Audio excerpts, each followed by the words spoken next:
Okay, hear me out. Ada konten dekat TikTok buatkan kita scroll. Ada konten buat kita tengok sampai habis. Betul tak? So actually that's the difference between hard sell dengan soft sell. What we're talking about this is actually content yang jual barang. Hi, welcome to Marketing Talk with me, Khadijah, where we're gonna talk all about marketing strategy. So if you are a new business owner or want to know something new, sit down and let's talk.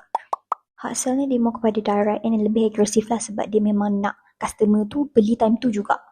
Selalu orang buat maybe time promo, time harga tengah rendah ataupun nak clearancekan barang tu. Usually orang buat macam tu lah. Sekarang let's talk about soft selling. Soft selling ni dia more kepada nak build trust dulu dengan customer.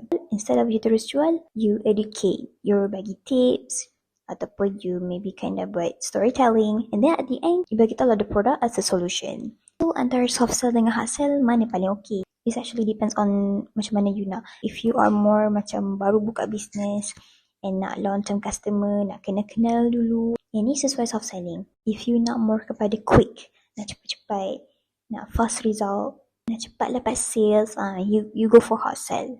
So that's it. If you want to know more about this topic, you can read this in our website blog. Okay, bye. Thank you.